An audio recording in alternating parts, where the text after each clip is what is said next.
Your method exists for almost 30 years. Is it different now from then, or is it the same? Yes and no. It's different because, of course, we develop, and we're all the time developing new materials, updated materials, the most advanced materials. But it's the same because it's the same methodology. What's special about the methodology is that it's based on the way a child learns his mother tongue, by hearing again and again, and eventually speaking. In the same way, we have today CDs or audio tracks that the children hear while eating, sleeping, going to bed, and they absorb the sounds, which means when they come to the lesson, it's familiar, it feels good, they feel good with the sound. Now the teacher has to teach the meaning level, and the meaning level is done through activities and just in English. And I'd like to add that the second part of the methodology is that the teachers are taught also to give positive feedback, positive reinforcement. This is vital. If a teacher is not someone who can work in such a manner, they do not pass our training courses. This is a positive experience for the child, for the student, whether they're a year old or whether they're 18 years old, to get positive feedback. This motivates them and then they are successful. Tell me, are you making some new materials for the classes now? All the time, all the time. Once it was just audio, it's now audio and it's also video. We have many different animations. Some are actually shown in different countries on television channels even. But we work with animation which gives extra feedback. Our new workbooks have something called augmented reality, in which with a tablet or a smartphone you put it over the book and the pictures come alive and talk and actually teach. We have the cutting edge technologies, but the methodology remains the same. Repeated background hearing and positive reinforcement. We have materials from 3 months to 19 years, and we're all the time upgrading and developing. We never stop. Oh, the radio station started because I met the right guy to do it. Someone who'd been working in radio for over 30 years, and I knew he had the right attitude. He's Richard Friedman. And the idea is that teens all over the world, and adults actually, young at heart, can listen to a slightly simplified English, an English which they can feel comfortable with, and learn and hear discussions on all different subjects and have fun, and listen to music.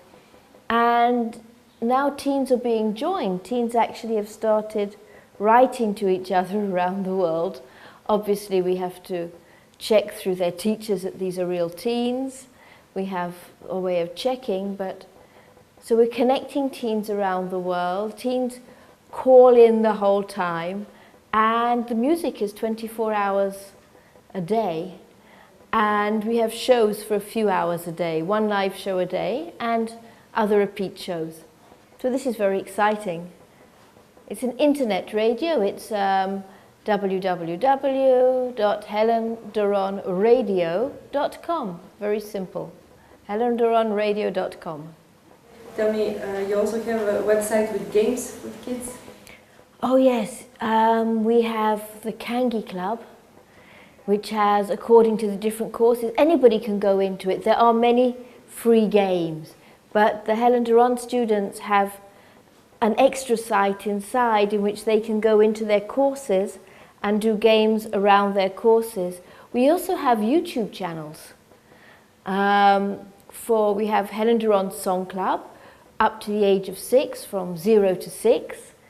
We have songs for slightly older children, and we have a lot of songs for teenagers on it. With our own musicians. You know, we've written hundreds, 400 or 500 songs for young children, and probably about 50 to 100 for teenagers. So we love the music. That's how people learn. it's all about the music. Tell me, you collaborate with the University of Cambridge. How does that look like? We're collaborating with the University of Cambridge Examination Board for ESOL, as they call it, English as a second language, and they have a series of examinations from the young learners up to higher levels in which parents can see their children's level, independent of the school and independent of the Helen Doron classes. They can see what international level their child has achieved. And these are also certificates which are recognized worldwide. Yes, we cooperate very well with them. You're present in Serbia for 15 years. Have you been to schools? What do you think? How do they work? This is my second visit to Belgrade. I've been to schools here in the past. I really arrived this morning, in the early hours of the morning. And this morning I was at the Chamber of Commerce, and now I'm here at this school. I know that the Serbian children have a very, very high pedagogic level. It is the master franchiser, Tanya, she has put a great emphasis on this, and everything is coloured with her efforts and attitude. I've heard the children speaking. I was just interviewed on Helen Doron radio by a 13-year-old teenager, excuse me. Wow, she could express herself so well, and she was very emotional. At Sunday you have a big celebration Yes. with all the students. Are you proud of that? What is it going to look like? Oh, I don't know what it'll look like. I'm excited. The truth of the matter is I have a very busy life, and I hardly have time to get excited about anything, which is sort of sad and sort of lucky as well. But I'm extremely proud of what's been achieved here, and I'm excited about what will be achieved here. So thank you very, very much.